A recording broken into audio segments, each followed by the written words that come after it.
नमस्कार, स्वागत आपका हमारे खास कार्यक्रम मिशन 2027 के आगाज में। आपके साथ मैं हूं शंकर दत्त पंत। उत्तर प्रदेश की सियासत में 2027 का रण अभी थोड़ा दूर है, लेकिन भारतीय जनता पार्टी ने चुनावी शंखनाद कर दिया है। राष्ट्रीय अध्यक्ष नितिन नवीन का लखनऊ दौरा केवल स्वागत, रोड शो और शक्ति प्रदर्शन तक सीमित नहीं है, बल्कि इसके पीछे साफ तौर पर मिशन 2027 की रणनीति दिखाई दे रही है। सवाल यह है कि क्या यह दौरा बीजेपी के संगठन को नई ऊर्जा देगा या फिर 2024 के लोकसभा चुनाव में मिले झटके की भरपाई की शुरुआत है। एक तरफ 18 किलोमीटर लंबा रोड शो, हजारों कार्यकर्ताओं की मौजूदगी और संगठन की लगातार बैठकें, तो दूसरी तरफ सरकार, संगठन और संघ के बीच बेहतर तालमेल की कोशिश। क्या बीजेपी को महसूस हो गया है कि 2027 की राह 2022 जैसी आसान बिल्कुल नहीं? क्या पीडीए की राजनीति का जवाब तैयार किया जा रहा है? क्या राम मंदिर से जुड़े विवाद और बदलते सामाजिक समीकरण बीजेपी की रणनीति को प्रभावित कर रहे हैं? क्या मुस्लिम समाज और अन्य वर्गों की मौजूदगी रोड शो में सिर्फ संदेश है या नई चुनावी सोशल इंजीनियरिंग की शुरुआत है? सबसे बड़ा सवाल तो यह कि क्या बीजेपी उत्तर प्रदेश में लगातार तीसरी बार सत्ता हासिल कर इतिहास रच पाएगी? क्या संगठन की नई टीम बूथ स्तर पर जीत का भरोसा दिला पाएगी? सवाल यह भी कि क्या विपक्ष इस शक्ति प्रदर्शन का जवाब दे पाएगा? अगर देगा तो कैसे? और क्या 2027 का चुनाव विकास, सामाजिक समीकरण और हिंदुत्व, इन तीनों मुद्दों के इर्द गिर्द ही लड़ा जाएगा?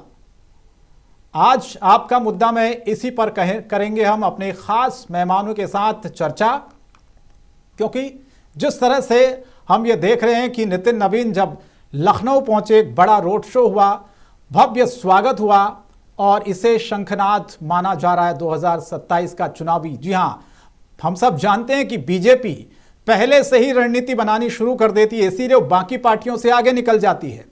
कई बार हम देखते हैं कि चाहे टिकटों के बंटवारे की बात हो, चाहे रणनीति बनाने की बात हो, चाहे रोड शो की बात हो, भारतीय जनता पार्टी दरअसल पहले ही अपनी रणनीति बना लेती है। और आज जो दौरा राष्ट्रीय अध्यक्ष का लखनऊ का रहा, उत्तर प्रदेश का रहा, उससे यह समझ में आ गया कि एक तरह से बीजेपी ने आज अपना चुनावी शंखनाद उत्तर प्रदेश में कर दिया है।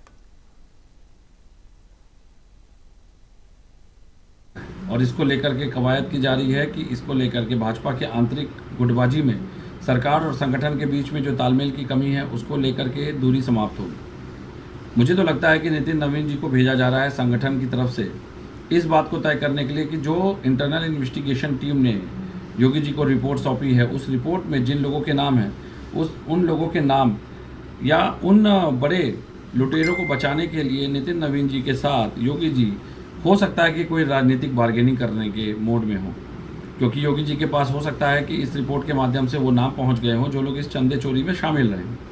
अब संघ पे दबाव बनाना, केंद्र पे दबाव बनाना, संगठन पे दबाव बना करके योगी जी हो सकता है कि इस रिपोर्ट के आधार पर कहीं ना कहीं अपने प्रत्याशियों की सूची और वरीयता को इस बार प्राथमिकता से भुना ले जाएं या भुनाने का प्रयास करें, क्योंकि अचानक से भाजपा के राष्ट्रीय अध्यक्ष का उत्तर प्रदेश दौरा, लखनऊ का, और इसी बीच ये घटनाक्रम, इसी बीच संघ के लोगों का और विश्व हिंदू परिषद के लोगों का लगातार पटाक्षेप उत्तर प्रदेश में, अयोध्या और लखनऊ में होना सीधी सीधी किसी बड़ी घटना, राजनीतिक घटना और राजनीतिक आंतरिक गुटबाजी और बीजेपी के लिए आज का दिन बेहद खास है, क्योंकि बीजेपी के राष्ट्रीय अध्यक्ष नितिन नवीन लखनऊ पहुंच चुके हैं।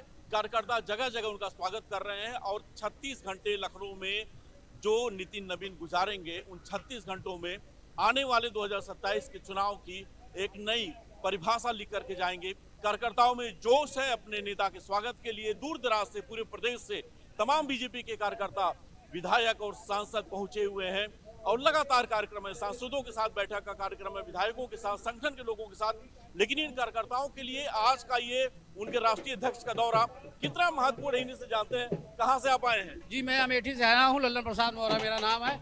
मैं भारतीय जनता पार्टी के मंडल उपाध्यक्ष हूँ। क्या उत्साह है आज है? आपके नेता पहली बार आ रहे हैं। नेता के आने से हमारी जनता में, नेताओं में इतना उत्साह है कि 2027 के चुनाव में पीडीए का महाविनाश करके ही हम लोग बैठेंगे। जी, आपको लगता है कि आज का ये दौरा आने वाले समय में एक बड़ा सियासी बदलाव भी कर सकता है उत्तर प्रदेश में? बिल्कुल, सियासी बदलाव करने के लिए माननीय राष्ट्रीय अध्यक्ष उत्तर प्रदेश में आ रहे हैं और उनके आने से हर कार्यकर्ताओं में बहुत बड़ा जोश है। क्या कहेंगे आप? अपने नेता को देखने के लिए आप पहुंचे हैं। पूरा अगर कहें तो लखनऊ इस समय जाम है, क्योंकि 45 जगहों पे स्वागत की तैयारियां हो चुकी थी और अब नेता का स्वागत भी हो रहा है आपके। माननीय प्रदेश अध्यक्ष पिछड़ा मोर्चा प्रकाश पाल जी के नेतृत्व में पूरा पिछड़ा मोर्चा यहाँ एकत्र हुआ है माननीय राष्ट्रीय अध्यक्ष के स्वागत अभिनंदन के लिए, और इससे उनके आने से निश्चित उत्तर प्रदेश के कार्यकर्ताओं को ऊर्जावान होंगे और आगे बढ़ने का काम करेंगे। पीडीए को कहां देखेंगे? समाजवादी पार्टी बहुत जोर लगा रही है इस पर। पीडीए का ये मामला कहीं कुछ नहीं है, उनके 4 वाले सत्ता शासन में कहीं पीडीए दिखा नहीं है। सिर्फ गुमराह करने के लिए जब सत्ता से बाहर हो जाते हैं तो पीडीए जैसा मुद्दा बनाते हैं भड़काने के लिए।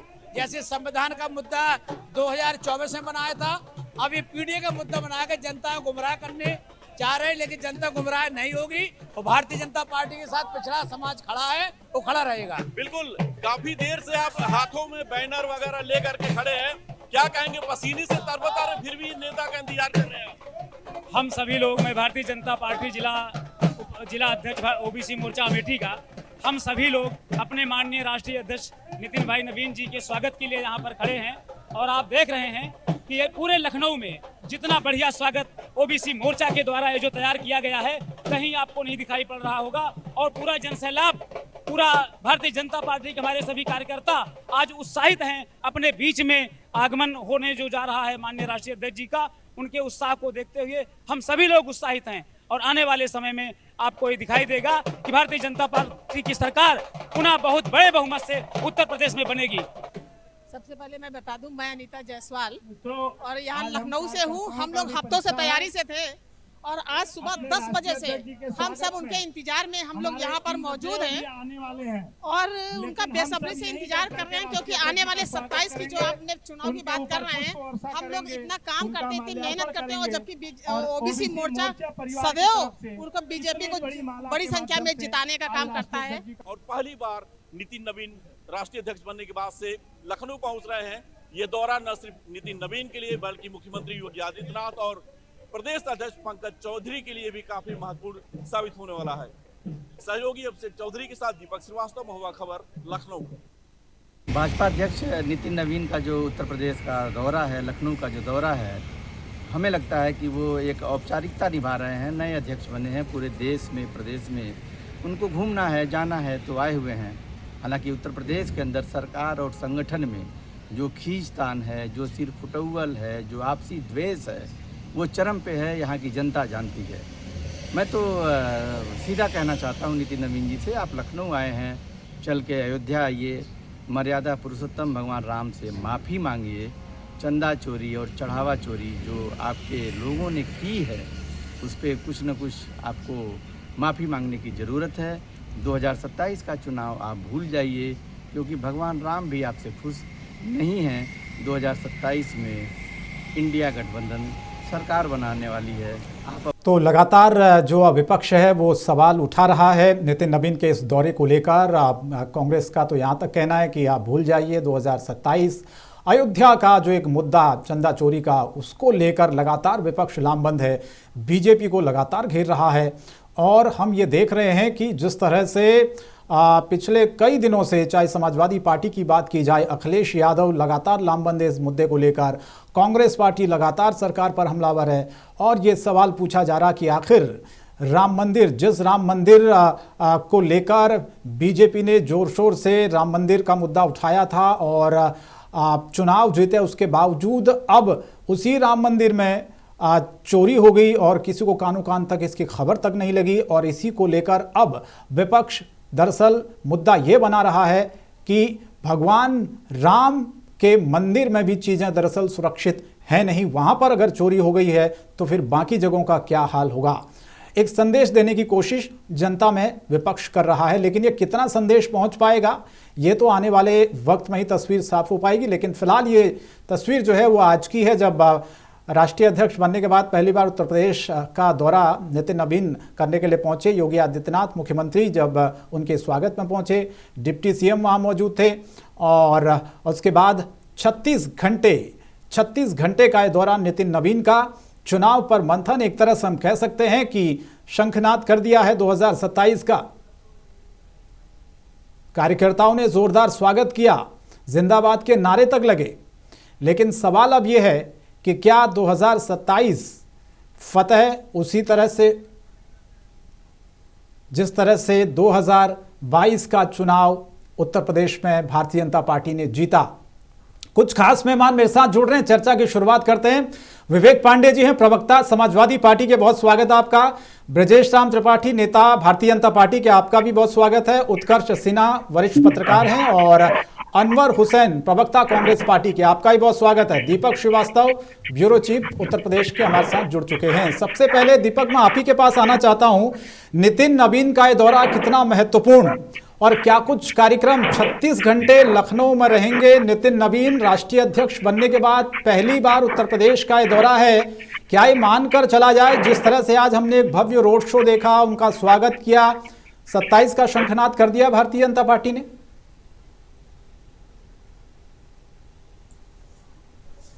दीपक। बिल्कुल, अगर हम आज के दौरे की बात करते हैं तो निश्चित रूप से आज के इस दौरे से एक संजीवनी जो बीजेपी के कार्यकर्ता है, जो नेता है, जो अभी नए आप उन्होंने अलग अलग क्षेत्र के संगठन के लोगों से बात की, उनको 27 में जीत के लिए अगर कहें तो सबसे बड़ा मंत्र दिया। और साथ ही पीडीओ को लेकर के जिस तरह से बात समाजवादी पार्टी कर रही है, पिछड़ा दलित अल्पसंख्यक को जोड़ करके इस बार बीजेपी को पटखनी देने की जो दावेदारी सपा की तरफ से की जा रही है, उसका भी साठ यहाँ पे आज के कार्यक्रम के जरिए देने की कोशिश की गई। साथ ही कल भी तमाम संगठन के लोगों से मुलाकात होगी, बैठकें होंगी। और ये दौरा इस मायने में बेहद खास है क्योंकि उत्तर प्रदेश में 27 में चुनाव है। 27 के चुनाव से पहले संगठन में जो अभी नए पदाधिकारी क्षेत्र में बने हैं, प्रदेश में बने हैं, और जो टीम अभी नई बनने वाली है प्रदेश की, उसमें किस तरह से उन लोगों की भागीदारी सुनिश्चित की जा सके जो पीडीए के नाम पे समाजवादी पार्टी अपने साथ जोड़ने की बात कर रही है। पिछड़ा दलित अल्पसंख्यक को भागीदारी देने की बात आज यहाँ पे की गई। साथ ही 27 के लिए रोडमैप तैयार करने की बात की गई। और सबसे बड़ी बात, संगठन में और सरकार में जिस तरह से पिछले कुछ दिनों में एक खींचातानी की भी स्थिति हमें नजर आई उत्तर प्रदेश में, उस खाई को भी पाटने की कोशिश नितिन नवीन के दौरे के जरिए की गई है। निश्चित रूप से कार्यकर्ताओं के लिए आज का दिन बेहद अहम है।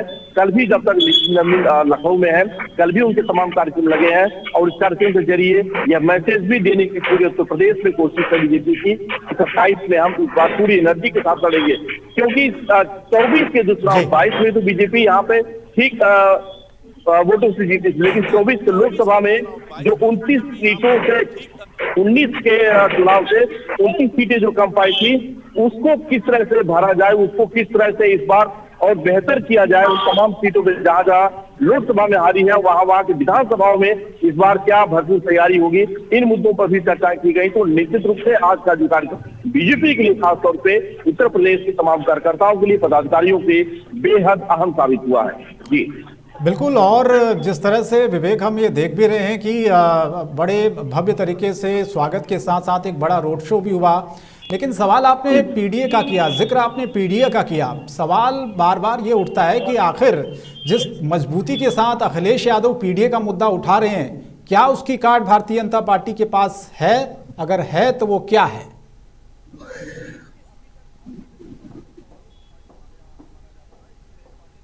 विवेक, सवाल मुझसे त्याग दिया, वो इसी सोच करके के तहत दिया कि जो पिछड़ा है, दलित है, अल्पसंख्यक वोट है, वो अगर उनके साथ आ जाए तो 60% से ऊपर की भागीदारी उनके साथ जुड़ जाएगी। और इसी कार्ड को अपने साथ जोड़ने के लिए बीजेपी ने इस बार आपने देखा होगा जो संघ उनके साथ जुड़ जाएगी। और इसी कार्ड को अपने साथ जोड़ने के लिए बीजेपी ने इस बार आपने देखा होगा जो संगठन में नए लोगों को जोड़ा गया है, जो विस्तार किया गया है, सबसे अधिक भागीदारी इन्हीं वर्ग के लोगों को इस बार संगठन में दी गई है। और ये मैसेज भी देने की कोशिश की गई है कि भारतीय जनता पार्टी जो सबका साथ सबका विकास की बात करती है, वो अपने इस वर्ग के आते हैं। तो एक मैसेज पीडीए के खिलाफ अगर कहें तो बीजेपी ने आज के कार्यक्रम के जरिए जो नई टीम बनी है उसमें जो लोग जुड़े हैं उनके जरिए देने की कोशिश की है। ठीक है, लौटूंगा। विवेक पांडे जी प्रवक्ता समाजवादी पार्टी के हमारे साथ जुड़ती हैं। विवेक जी, ये बताइए कि बीजेपी ने एक तरह से 2027 का शंखनाद कर दिया है। आप लोग सोचते रह जाते हैं हम रणनीति बनाएंगे, चुनाव पास आएगा तब। बीजेपी उससे पहले ही खेल जाती है। क्या काट है आपके पास बीजेपी की इन रणनीतियों का? या केवल आप राम मंदिर के मुद्दे पर अटक कर रह जाएंगे इस बार भी? देखिए, मंच पे उपस्थित जितने भी सम्मानित पैनलिस्ट हैं, आपके दर्शक हैं, सभी को मेरा प्रणाम। अपनी बातों को अनुमोदन के साथ अभिव्यक्त करने की अनुमति मैं पूरे मन से चाहूंगा।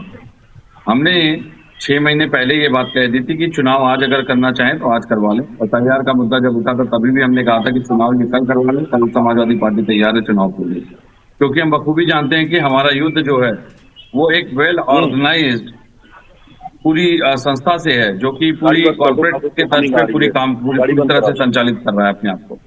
और ये जो यात्रा आज हो रही है, ये चूंकि बीजेपी का आंतरिक मामला है, तो बीजेपी के आंतरिक मामले में उनके राष्ट्रीय अध्यक्ष आ रहे हैं, प्रदेश अध्यक्ष हैं, ये उनके संगठन की बात है। इस पे मैं बहुत ज्यादा समय व्यर्थ नहीं करूंगा। लेकिन हाँ, बीजेपी की जहां तक रणनीतियों की बात अगर की जाए तो समाजवादी पार्टी से इस समय बीजेपी इतना घबराई हुई है कि देखिए, पीडीए के आधार पे ये अपने कैबिनेट का विस्तार भी कर रहे हैं। पीडीए अगर इनके लिए कोई उद्देशित बल नहीं है तो पीडीए की बात आ ही क्यों रही है? आपके सम्मानित पत्रकार महोदय ने भी देखिए यही कहा कि पीडीए के आधार पे ही बीजेपी भी अपनी रणनीति तैयार कर रही है।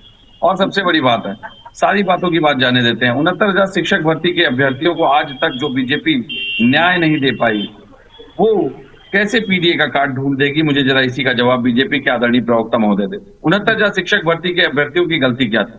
क्यों उनके अधिकारों को मारा गया? क्यों उनके हक को छीना गया? इसका ही जवाब दे दे केवल।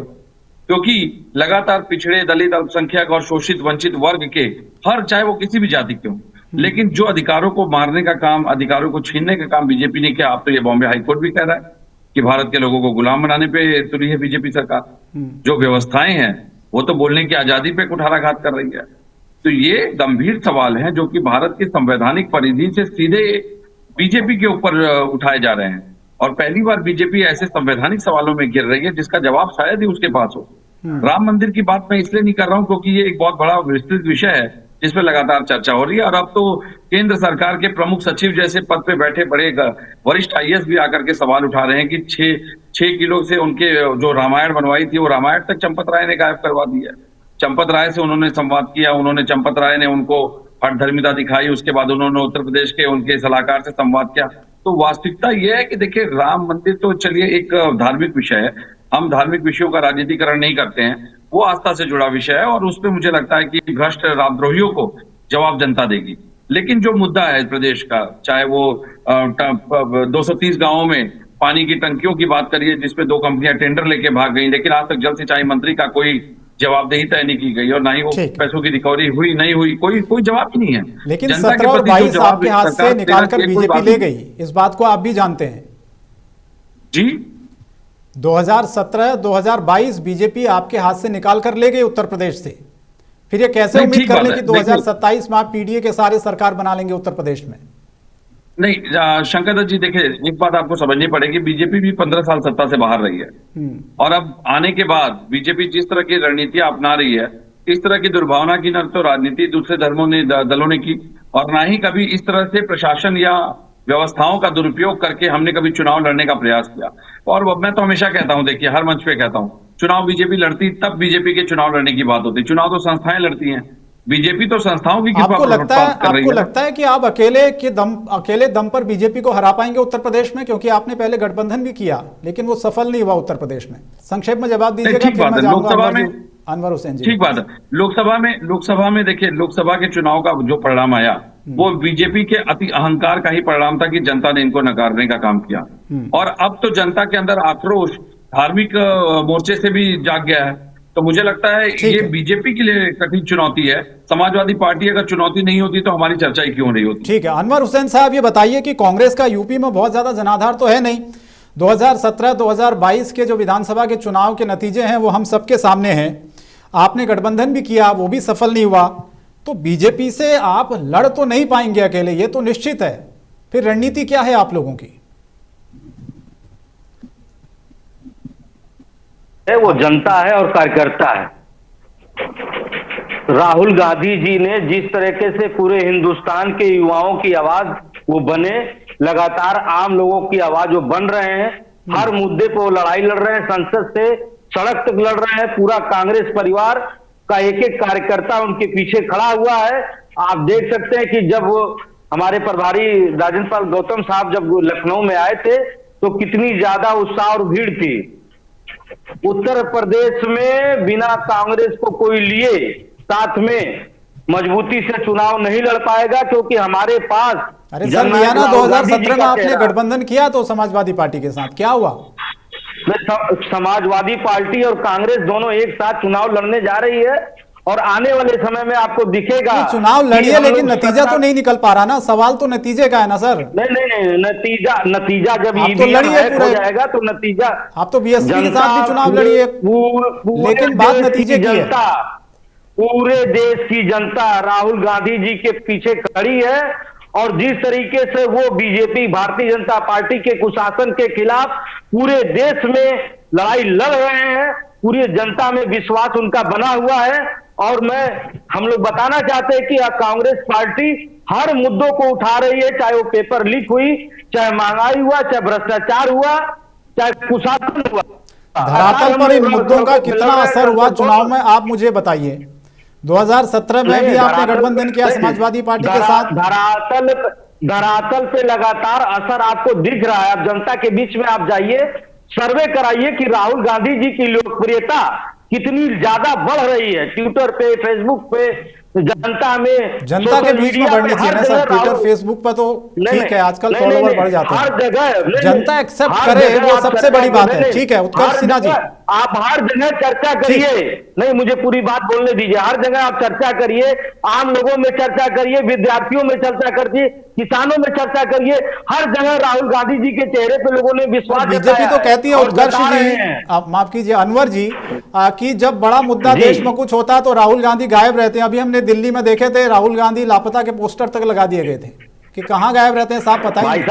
भाई साहब भारतीय जनता पार्टी के लोग तो कुछ भी पोस्टर लगा सकते हैं, हम ही भी लगा सकते हैं कोई भी पोस्टर लगाने से कुछ नहीं होगा। हकीकत ये है कि राहुल गांधी जी संसद से लेके सड़क तक कांग्रेस का एक एक कार्यकर्ता लड़ाई लड़ रहा है। आपको दिखता भी होगा और जनता में सर्वे भी करा दीजिए। भारत जोड़ो यात्रा से जो इन्होंने शुरुआत की थी, देश में एक जागृति जगाई थी और आज वो जागृति की देन है कि भारतीय जनता पार्टी का जो कुशासन है वो अब धीरे धीरे कम हो रहा है। सर जागृति की ये देन है कि आप कई पिछले जो विधानसभा चुनाव हुए मध्य प्रदेश, छत्तीसगढ़, चाहे राजस्थान, चाहे बिहार, वहां पर आप लोग हारे। जी आपने इस तरह की जागृति पहले ईवीएम ही, आपने देखा कि पहले ईवीएम ही हैक हो रहा, अब मुख्यमंत्री आप कुल मिला के वहीं आ जाएंगे, मुझे पता था। ठीक है नहीं ईवीएम को दोष मत दीजिए, कराइए ना, नया पोजीशन है। आप देखिए ना मुझे पता था घूम फिर के वहीं आ जाएंगे। फिर मैं आपसे सवाल पूछूंगा कि जिस राज्य में आपकी सत्ता है वहां पर ईवीएम ठीक है तो आप जवाब नहीं दे पाएंगे। हमारे प्रदेश अध्यक्ष अजय राय जी लगातार संघर्ष कर रहे हैं हर मुद्दे पे, हमारे प्रदेश अध्यक्ष संघर्ष कर रहे हैं, पूरे उत्तर प्रदेश के जिला अध्यक्ष संघर्ष कर रहे हैं।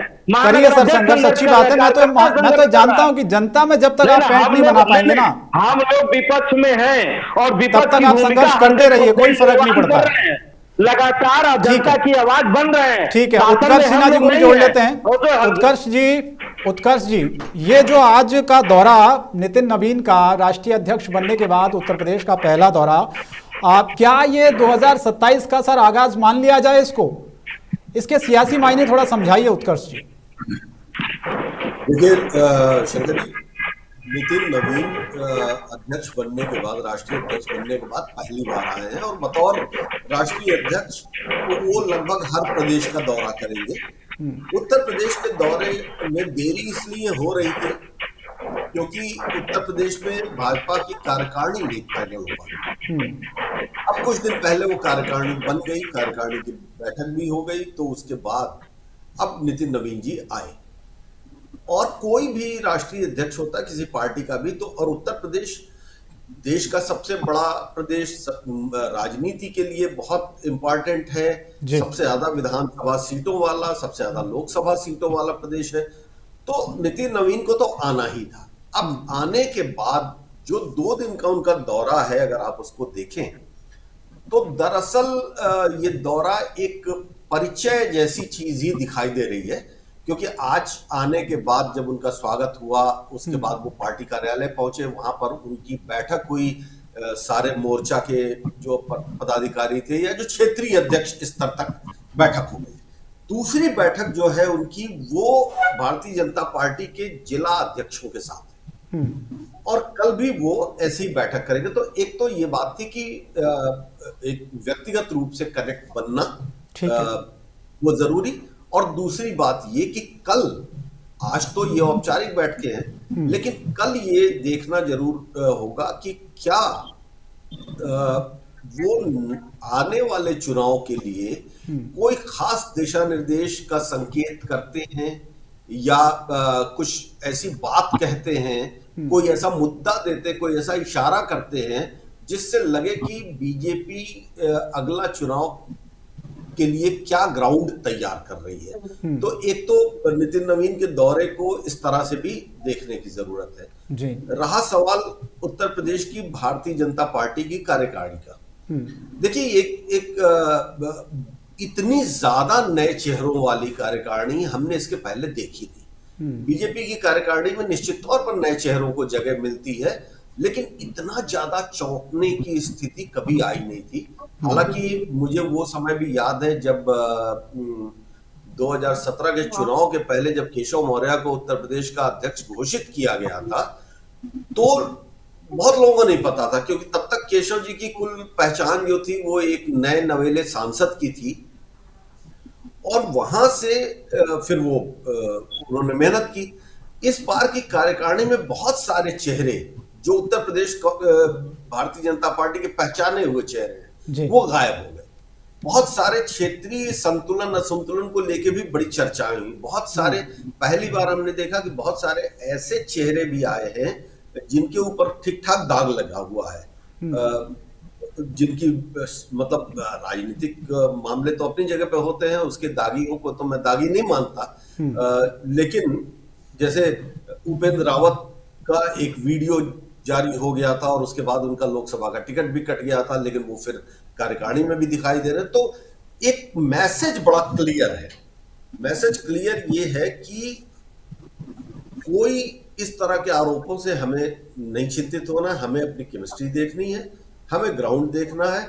और अब रह गया सवाल राजनीति में, तो क्या ये कार्यकारिणी क्या जिसका आप जिक्र कर रहे हैं, उस जो टीम में जो आप बता रहे हैं तमाम नए चेहरे हैं, उनको भी परखने की ये कोशिश है इस दौरे के चलते? देखिए कितना दम है देख लिया जाए। नहीं, एक दौरे में तो खैर क्या ही देख पाएंगे, क्योंकि इनमें बहुत सारे ऐसे चेहरे हैं जो एकदम से नए अचानक आए हैं। अच्छी बात है, लेकिन वो कॉम्बिनेशन जो होता है ना कि सीनियर्स, एक्सपीरियंस और नए को धीरे धीरे पार्टियां बदलती हैं, इस बार ऐसा नहीं दिख रहा है, एकदम फ्रेश है। तो अब कितना दम आएगा, कितना वो परफॉर्म करेंगे, ये तो आने वाले टाइम में दिखेगा। अभी तो नई नई कार्यकारिणी है। मेरे साथ ब्रजेश जी लौट रहा हूँ सर आपके पास। ब्रजेश राम त्रिपाठी को शायद भारतीय जनता पार्टी से हमारे साथ जुड़ चुके हैं। ब्रजेश जी, काफ़ी देर में आप जुड़े हैं, चर्चा हम आगे बढ़ा चुके हैं, नितिन नवीन के दौरे को लेकर ही हम चर्चा कर रहे हैं। और 2027 का क्या इसे आगाज मान लिया जाए ब्रजेश राम त्रिपाठी जी? बीजेपी क्या? और दूसरा सवाल मेरा ये है कि आप क्या 2022 में जिस तरह से आपको जीत मिली, क्या आपको यह आभास हो गया कि इतना आसान नहीं है 2027 की जीत, इसीलिए अभी से रणनीति बना ली जाए तो बेहतर है? पहली बात तो नमस्कार। पहली बात तो अपने जो राष्ट्रीय अध्यक्ष जी का लखनऊ का दौरा है, वो राष्ट्रीय अध्यक्ष बनने के बाद प्रथम बार लखनऊ आए हैं, और ये संयोग ये है कि उनके आने से एक हफ्ते पहले उत्तर प्रदेश में भारतीय जनता पार्टी का संगठनात्मक चुनाव हो चुका है। सारे पदाधिकारियों की घोषणा हो चुकी है, यानी प्रदेश कार्यकारिणी गठित हो चुका है। तो अपने प्रदेश कार्यकारिणी के जो पदाधिकारी हैं उनके साथ, कार्यकर्ताओं के साथ, सभी नवनियुक्त क्षेत्रीय अध्यक्षों के साथ एक उनकी परिचयात्मक बैठक का दौरा था, वो अभी चल रहा है, 2 दिन में बैठक में होने वाला है। अब रही बात 2027 के चुनाव की और 2022 का, भारतीय जनता पार्टी वास्तव में उसके कैंडिडेट चुनाव नहीं लड़ते हैं। भारतीय जनता पार्टी के कार्यकर्ता चुनाव लड़ते हैं, और जो हमेशा जमीन पर पार्टी के रीतियों को, नीतियों को, संगठन और सरकार के तालमेल को बनाए रखते हैं, और इसके नाते जनता से सीधा संवाद रहता है। तो जब भी आप देखेंगे भारतीय जनता पार्टी के प्रत्याशी घोषित होते हैं, अन्य पार्टियों के प्रत्याशी बहुत पहले घोषित हो जाते हैं, भारतीय जनता पार्टी के प्रत्याशी बहुत अंतिम समय में घोषित होते हैं। क्योंकि यहाँ पार्टी का प्रत्याशी चुनाव नहीं लड़ता है।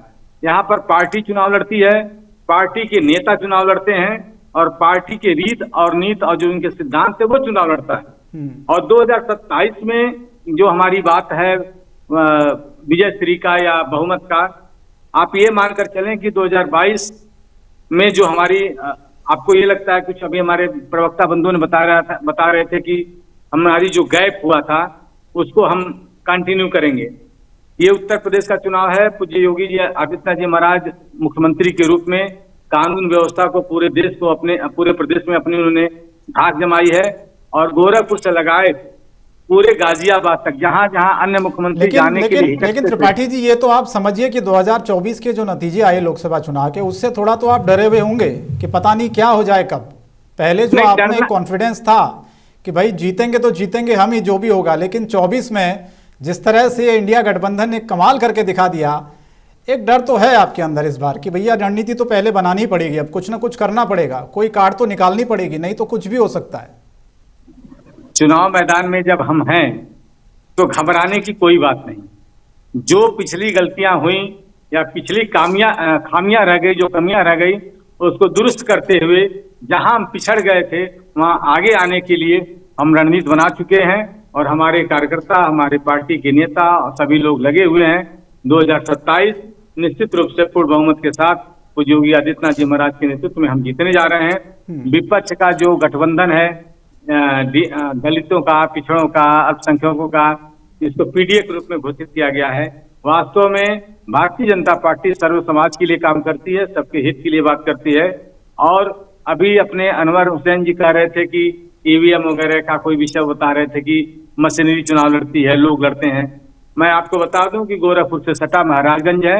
महाराजगंज में एक विधानसभा में एकमात्र कांग्रेस के प्रत्याशी जीते हैं। अगर ईवीएम पर हमारा कब्जा रहता और ईवीएम हमारे हिसाब से चलता तो वो भी नहीं जीत पाते, क्योंकि माननीय मुख्यमंत्री जी के बगल का विधानसभा था। तो विपक्ष का काम है आरोप लगाना। विपक्ष अपने कमियों को छिपाता है और भारतीय जनता पार्टी पर आरोप लगाता है। तो उसके आरोप लगाने से नहीं हुआ, क्योंकि लोग वर्ष में जब चुनाव आता है तो चुनावी मौसम की तरह 6 महीने बड़ा मुद्दा त्रिपाठी जी, राम मंदिर का विवाद इस समय चल रहा है, चंदा चोरी का, इससे कैसे पीछा छुड़ाएंगे आप लोग? ये तो 2027 में आपके गले की हड्डी बन गया मामला। बिल्कुल नहीं। श्री राम जन्मभूमि तीर्थ क्षेत्र ट्रस्ट मंदिर का संचालन करता है। भारतीय जनता पार्टी के चाहे केंद्रीय नेतृत्व हो चाहे प्रदेश नेतृत्व हो, वो श्री राम जन्मभूमि तीर्थ क्षेत्र ट्रस्ट का पदाधिकारी नहीं है, गवर्नर नहीं है।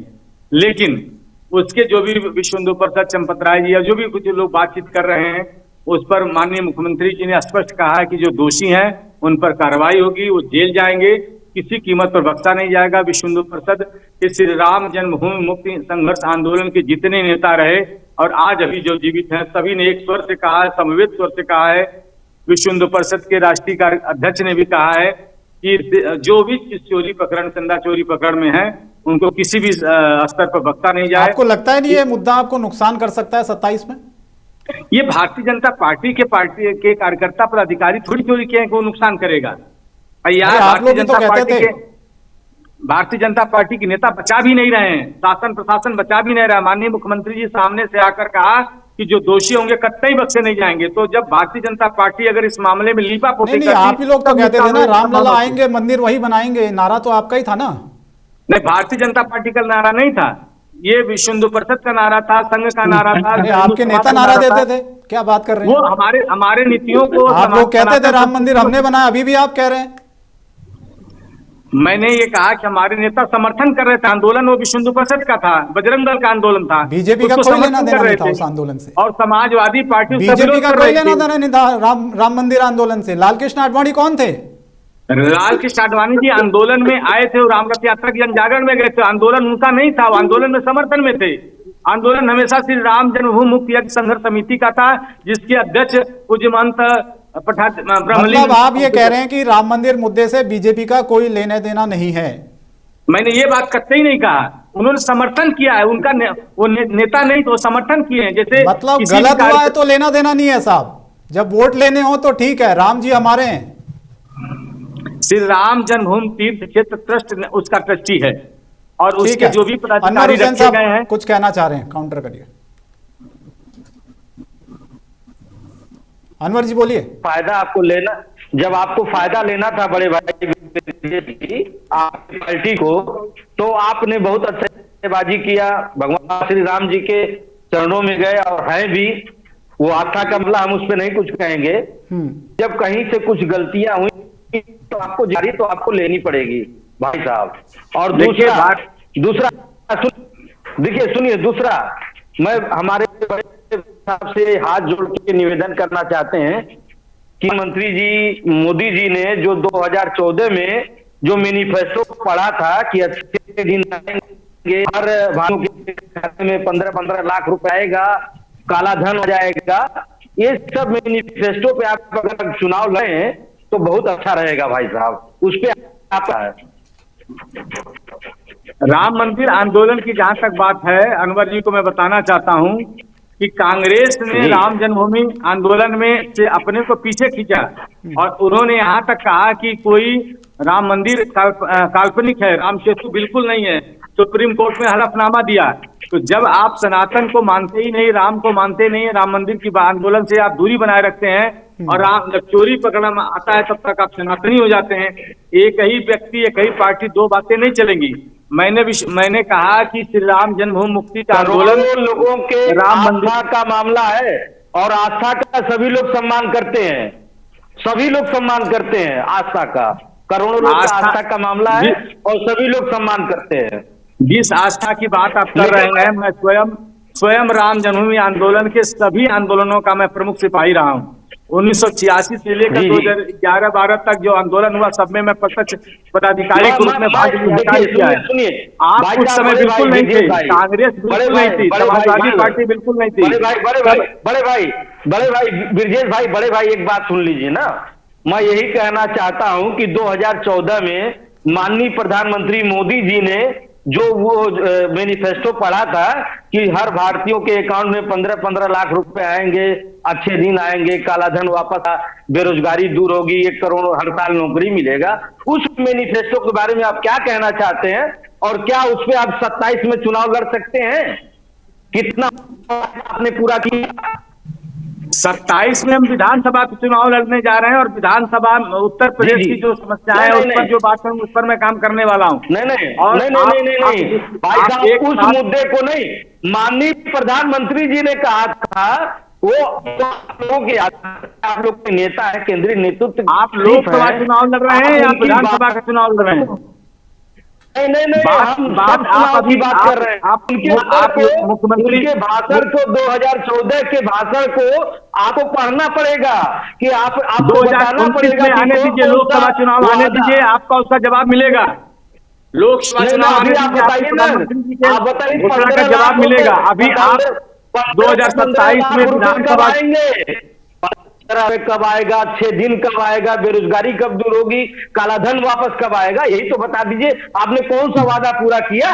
आप बताइए बड़े भाई, आप हमारे बड़े भाई हैं, सादर आपको प्रणाम करता हूँ, हाथ जोड़ के निवेदन करता हूँ बड़े भाई, हमारे अच्छे आप संबंधी हैं, आप बताइए।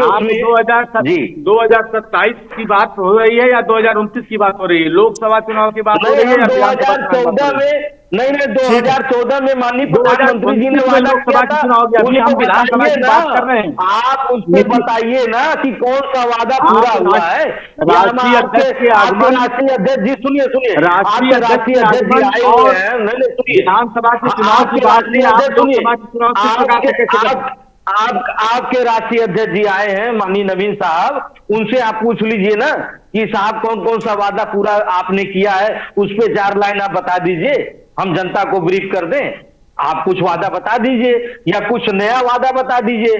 माननीय गृह मंत्री जी ने कहा था एक टेलीविजन पे इंटरव्यू में कि 15-15 लाख रुपए जुमला है, तो उसी तरह आप लोग फिर 27 में कोई नया जुमला लेके आने जा रहे हैं, उसी की तैयारी कर रहे हैं जुमलेबाजी की।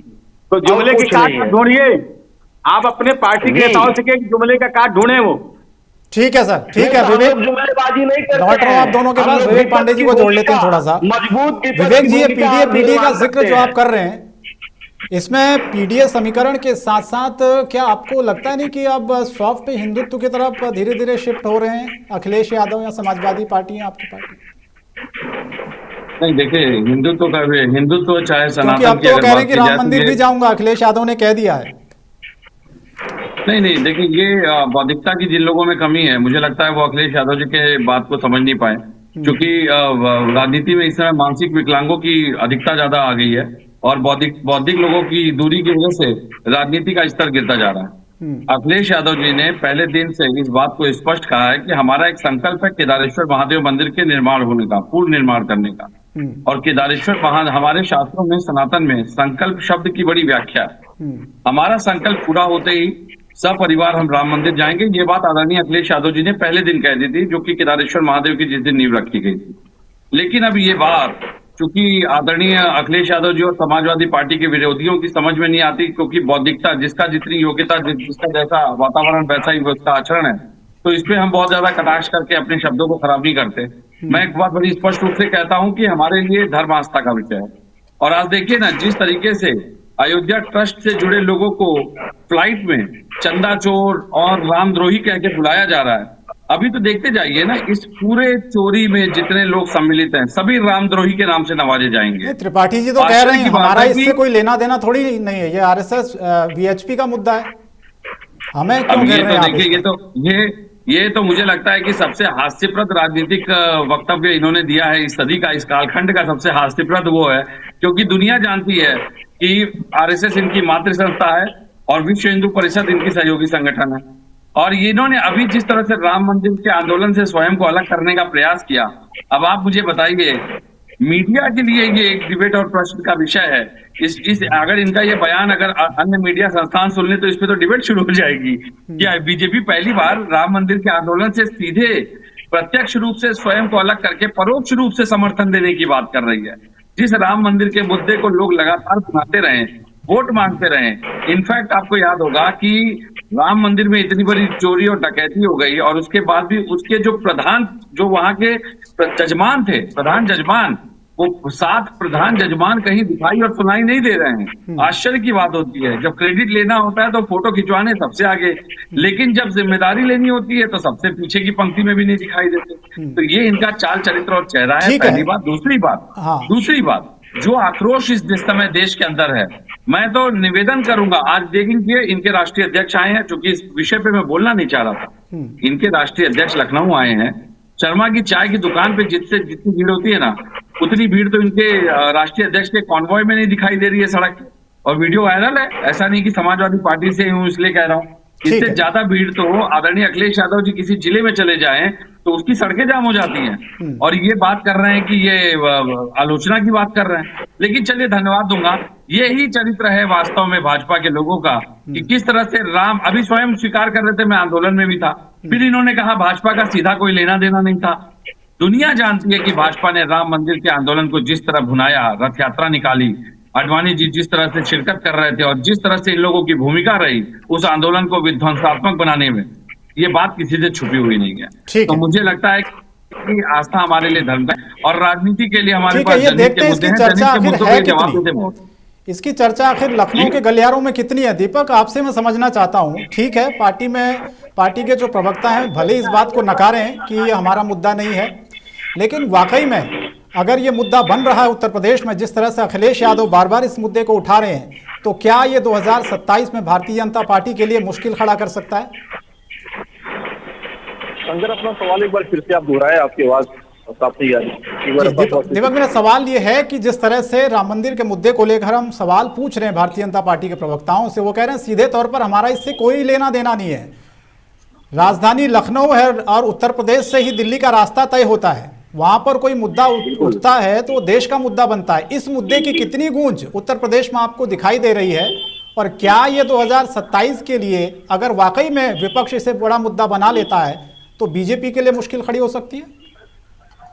बिल्कुल, फिलहाल की अगर बात करें शंकर, तो निश्चित रूप से यूपी के लिए एक बड़ा मुद्दा है, क्योंकि हर एक व्यक्ति की जुबान पर चंदा चोरी और इस चोरी में जो लोग हैं, जो बीजेपी से या फिर दूसरे हिंदुवादी संगठन से जुड़े हैं, उनके नाम है, और निश्चित रूप से सरकार को या फिर दूसरे हिंदुवादी संगठनों से जुड़े हैं उनके नाम है, और निश्चित रूप से सरकार को इस मुद्दे ने एक डेंट तो लगाया ही है। अखिलेश यादव ने अभी परसों प्रेस कॉन्फ्रेंस किया तो उसने सीधे तौर पर कहा सरकार नवंबर में चुनाव कराने की बात कर रही है। वो दावा कर रहे हैं सरकार अगर सितंबर में चुनाव करा ले तो निश्चित रूप से ये जो मुद्दा है, इस मुद्दे का फायदा विपक्ष को मिलेगा और निश्चित रूप से सरकार को जाना पड़ेगा, क्योंकि लोगों में आक्रोश है। धर्म से जो जुड़े हुए व्यक्ति हैं, जो आस्था से जुड़े हुए व्यक्ति हैं, राम मंदिर से जुड़े जो व्यक्ति हैं, वो इस बात को लेकर के सीधे तौर पर आरोप लगा रहे हैं। आखिर इतने दिनों से चोरी अगर हो रही है तो ये सरकार के लोग कहाँ हैं, प्रशासन के लोग कहाँ हैं? उसमें डीएम भी उस कमेटी में है, उसमें प्रदेश सरकार के जो प्रमुख सचिव हैं वो भी उस कमेटी में। तो भैया इतने लोगों को अगर होने के बावजूद भी अगर चोरी होती रही, हजारों करोड़ की चोरी की बात जो सामने आ रही है, तो निश्चित रूप से इस पर सरकार पर असर पड़ेगा। बीजेपी के सामने अब इस मामले में कुछ भी कहने को बचा नहीं है, क्योंकि वो सिर्फ जांच की बात कहेगी। वो कहेगी कि जांच में हमारी एसआईटी टीम जांच कर रही है, दोषियों के खिलाफ कार्रवाई की जा रही है, लेकिन कार्रवाइयां अभी तक शंकर उन्हीं लोगों के खिलाफ हुई हैं जो सबसे छोटे प्यादे थे। बार बार ये नाम लिया जा रहा है लोगों के द्वारा कि इसमें जो बड़े लोग हैं, जो ताकतवर लोग हैं, जो इनको प्रश्रय देते थे, अब तक एसआईटी की टीम उन तक क्यों नहीं पहुंच पाई है? सरकार के लिए, योगी आदित्यनाथ के लिए मुश्किल है ये। निश्चित रूप से आने वाले समय में अगर ये चुनाव इस मुद्दे पर हुआ तो सरकार को निश्चित इसका कुछ ना कुछ जो असर है वो भुगतना पड़ सकता है। हालांकि चुनाव में अभी दूर है, बिल्कुल एक साल का वक्त है। तमाम ऐसे इस तरह के मुद्दे आते हैं जो डाइवर्ट करने के लिए या फिर विपक्ष के लिए अगर कहें तो फायदा होता है, सरकार के लिए नुकसान होता है। लेकिन अभी फिलहाल की अगर बात करें शंकर, तो ये मुद्दा बीजेपी का जो बीजेपी के लोग हैं उनके लिए काफी भारी पड़ सकता है और माहौल पूरे उत्तर प्रदेश में उस मुद्दे को लेकर के लोगों में गर्म है। जी बिल्कुल। उत्कर्ष सिन्हा जी, मैं आपसे समझना चाहता हूं, क्या बीजेपी इस चीज को भांप रही है कि 2024 के जो नतीजे आए उत्तर प्रदेश में, उसके बाद उसको अब बहुत ज्यादा मेहनत करने की जरूरत है? क्योंकि पहले तो एक कॉन्फिडेंस था, 2017 जीते, 2022 जीते, लोकसभा चुनाव में हमने देखा कि विपक्ष एक तरह से लामबंद हुआ और किस तरह से उत्तर प्रदेश में चुनाव के परिणाम आए हम सब ने देखा। क्या ये भी डर है भारतीय जनता पार्टी को, और इसी को लेकर ये तमाम जो दौरे हैं भारतीय जनता पार्टी के बड़े नेताओं के हो रहे, नितिन नवीन का भी दौरा, क्या इससे भी इसको जोड़कर देखा जाए कि आने वाले समय में किस तरीके की ग्राउंड पर रणनीति बनानी चाहिए, होनी चाहिए? आप ओवर कॉन्फिडेंस में मत रहिए, आपको ग्राउंड पर काम करना पड़ेगा, तभी आप चुनाव जीत सकते हैं। शंकर जी देखिए, आप हमें एक बात को समझना होगा। 2014 में जब नरेंद्र मोदी की सरकार बनी एक बड़ी मेजॉरिटी के साथ, उसके बाद 17 का जो चुनाव हुआ उत्तर प्रदेश विधानसभा का, बहुत बड़ी मेजॉरिटी मिली। मतलब वो न भूतो न भविष्यत वाली बात सफलता थी, इसमें भी कोई दो राय नहीं है। लेकिन आप ये भी बीजेपी ने तो हमेशा याद रखा है, पत्रकारों को भी याद रखना चाहिए कि 2022 में जब चुनाव हुए उत्तर प्रदेश में तो बीजेपी की सीटें घटी, बिल्कुल, और ठीक ठाक संख्या में घटी। उसके बाद 24 का चुनाव आया तो वो बहुत आश्चर्यजनक रहा भारतीय जनता पार्टी के नजरिए से। एक ऐसा प्रदेश जहां से 2 लोकसभा चुनाव में वो लगभग 80-90% सीटें लेते थे, वो अचानक बहुत नीचे आ गए, आधे से नीचे आ गए। तो भारतीय जनता पार्टी की सीटें तो कम हो रही और ये चिंता बीजेपी को है, क्योंकि 17 का चुनाव मैंने बहुत करीब से देखा है। जब केशव मौर्य को अध्यक्ष बनाया गया था तो एक ही फोकस था, गैर यादव ओबीसी वोटों को कंसोलिडेट करना। 22 आते आते उसमें थोड़ी सी कमी आई और वो कमी दिखती थी, क्योंकि जो सत्ता जब आई उसके बाद केशव मौर्य जिस तरह से उनको सीएमशिप नहीं मिली, मुख्यमंत्री नहीं बन पाए, उसके बाद एक खिंचाव या बहुत सारी कहानियां हैं, वो सब होती रही। और ग्राउंड पे जिस तरीके से पिछड़ी जातियों को एक समझिए विषम परिस्थितियों का खासतौर पर प्रशासनिक दृष्टि से सामना करना पड़ा, उसने बड़ा नुकसान किया बीजेपी का। तो 22 के चुनाव में हमने देखा कि उसका असर हुआ, और जब 24 का चुनाव आया तो वही पीडीए में कन्वर्ट होके और उसने ये रिजल्ट दे दिया। तो बीजेपी की चिंता तो है, क्योंकि बीजेपी का जो कोर है वो 2 चीजें थी। एक तो उनके लीडर्स का, जैसे अभी ब्रजेश भाई कह रहे थे कि उनका चुनाव नेता लड़ते हैं, ये निश्चित सही बात है कि ग्राम पंचायत तक का चुनाव मोदी के नाम पर लड़ा जाता था, मोदी जी के चेहरे पर लड़ा जाता था। अब ब्रांड मोदी भी over the period of time बहुत सारे सवालों के घेरे में आया। उत्तर प्रदेश में योगी आदित्यनाथ एक बहुत बड़ा चेहरा, बीजेपी के भीतर भी और उसके बाहर भी बहुत बड़ा चेहरा बन गए। लेकिन योगी जी की भी आलोचनाओं को सामना करना पड़ रहा है, खासतौर पर प्रशासन को लेकर। तो सिन्हा साहब, ये मानते हैं आप नितिन नवीन के सामने बड़ी चुनौतियां हैं? अगर एक दो पॉइंट में आप हमें बता पाएं, क्योंकि खबरें तो उत्तर प्रदेश से ये भी है कि सरकार और संगठन में भी तालमेल दरअसल ठीक नहीं है, और ऊपर से राम मंदिर का मुद्दा विपक्ष लगातार उठा रहा है। नितिन नवीन के सामने चुनौती, नितिन नवीन व्यक्ति के तौर पर चुनौती तो उनको नहीं झेलनी है, क्योंकि ये सबको पता है कि भारतीय जनता पार्टी का एक सिस्टम है, जो अध्यक्ष या वो कोई चेहरा हो, लेकिन वो चुनावी रणनीति तो वो सिस्टम बनाता है, जिसके केंद्र में अमित शाह है। अमित शाह ने नितिन नवीन को चुना है तो निश्चित तौर पर उनकी कुछ खूबियों की वजह से या उनके चेहरे की वजह से चुना। अब अगर उत्तर प्रदेश के चुनाव में भारतीय जनता पार्टी अपना पुराना प्रदर्शन नहीं दोहरा पाएगी तो ढेर सारे सवाल तो खड़े होंगे ही, खासतौर पे पार्टी के लिए 2019 के लिए भी, और उससे पहले तक नितिन नवीन का कार्यकाल है। तो दोनों को अगर जोड़ के देखें तो वास्तव में स्थिति चुनौती वाली तो है। बिल्कुल, स्थिति चुनौती वाली नज़र भी आ रही है, और हम ये देख भी रहे हैं कि जिस तरह से लगातार पिछले कई दिनों से विपक्ष तमाम ऐसे मुद्दों को लेकर सवाल उठा रहा है। कहीं ना कहीं 2027 से पहले एक बड़ा माहौल बनाने की कोशिश की जा रही है, लेकिन देखना होगा इसमें कितना सफल विपक्ष हो पाता है। लेकिन सवाल जाते जाते मैं ये कहना चाहता हूँ, विवेक पांडे जी आपसे पूछना चाहता हूँ, एक सॉफ्ट हिंदुत्व की तरफ जो अखिलेश यादव चल पड़े हैं, क्या ये सत्ता तक पहुँचा पाएगा उनको? बीजेपी तो आपसे कहेगी ना सर, आखिर में आपको आना तो हिंदुत्व की पीछ पे ही पड़ा। नहीं, एक बात मैं स्पष्ट रूप से आपके मंच पे रख दूं, पश्चिम यूपी में हनुमान जी की सबसे बड़ी प्रतिमा, कृष्ण भगवान की सबसे बड़ी प्रतिमा और परशुराम जी की सबसे बड़ी प्रतिमा आदरणीय अखिलेश यादव जी के कर कमलों से संकल्पित हुई। इस बात के हमने कभी लेकिन राजनीतिक लाभ लेने का प्रयास नहीं किया। उत्तर प्रदेश ने एशिया का सबसे बड़ा चंद्रोदय मंदिर, जिसका संकल्प और नींव आदरणीय अखिलेश यादव जी ने रखी 72 मंजिला इमारत के साथ, जहां से ताजमहल भी दिखाई देगा, और वो कृष्ण भगवान का सबसे बड़ा मंदिर बनाने का संकल्प हमने लिया और उस मंदिर का निर्माण शुरू किया, लेकिन हमने इसका राजनीतिकरण नहीं किया। तो ये जो लोग बरगलाने और भटकाने का प्रयास करते हैं, और ऐतिहासिक केदारेश्वर महादेव मंदिर का संकल्प जैसे ही हमने शुरू किया है, देखिए लगातार कालनेमियों के चेहरे उजागर हो रहे हैं। तो हमने कभी धर्म को राजनीति का आधार नहीं बनाया, हम जनहित के मुद्दों पर लड़ते हैं। और सॉफ्ट हिंदुत्व, हार्ड हिंदुत्व, ये बीजेपी की परिभाषा में है, जिसको ये समय अनुसार बदलते रहते हैं अपनी फ्लेक्सिबिलिटी के अनुसार। अब सिचुएशन इस समय ऐसी है कि राम मंदिर में रामद्रोही के होने का टैग मिल रहा है, तो इन्होंने अपने आप को आंदोलन से अलग कर लिया। अब ये बयान तो मुझे लगता है ऐतिहासिक है, इसको तो ब्रेकिंग न्यूज चलानी चाहिए आपको कि भाई भाजपा की सक्रियता कभी सीधे तौर पे थी ही नहीं राम मंदिर आंदोलन में। मुझे लगता है हमारे मंच पे आदरणीय उत्कर्ष जी बैठे हुए हैं, इतने वरिष्ठ पत्रकार हैं, इनके लिए भी जीवन का सबसे पहला बयान होगा ये, इन्होंने जल्दी से त्रिपाठी जी काउंटर चलाने की आवश्यकता है। 10 सेकंड त्रिपाठी। मैं ये कहना चाहता हूँ समाजवादी पार्टी के अपने प्रवक्ता बंधु से, उन्होंने बार बार ये कहा है कि राम मंदिर का आंदोलन बीजेपी और अलग और जुड़ना, लाभ लेना। मैं क्लियर कर दूं कि शायद उनको पता नहीं है कि राम जन्मभूमि का आंदोलन विश्व हिंदू परिषद ने प्रारंभ किया था, बाद में चलकर श्री राम जन्मभूमि मुक्ति यज्ञ संघर्ष समिति के संयोजक के रूप में तत्कालीन गोरखपीठाधीश्वर पूज्य महंत अवैधनाथ जी महाराज के संयोजकत्व में वो टीम खड़ी हुई थी, जिसमें साध्वी रीतम्बरा जी के गुरु युग पुरुष परमानंद जी महाराज। तत्कालीन नहीं, बैकुंठवासी तत्कालीन नहीं है वो, उस समय जिस समय आप पहले उस समय उस कालखंड में, ठीक है, उस कालखंड के थे।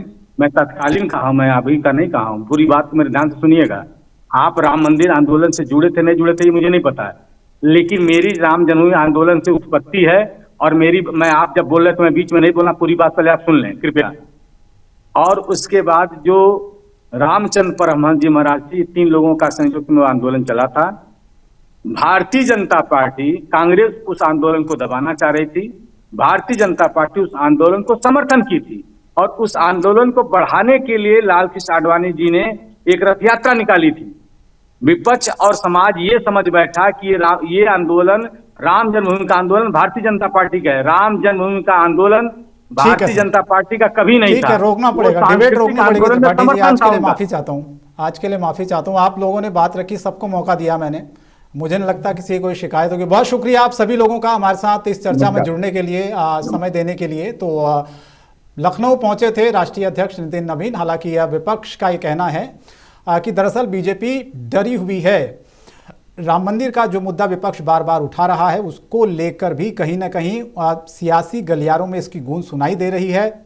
लेकिन इस दौरे को हम इस तरह से देखते हैं कि संगठन को किस तरह से मजबूत किया जाए, संगठन को उत्तर प्रदेश में किस तरह से और ज़्यादा व्यापक विस्तार किया जाए, इसी के तौर पर इस दौरे को देखना चाहिए। लेकिन चुनावी शंखनाद 2027 का एक तरह से इसे मान भी लिया जाए तो गलत नहीं होगा। फिलहाल इस बड़ी बहस में इतना ही, लेकिन महुआ खबर पर खबरों का सिलसिला जारी रहेगा। नमस्कार।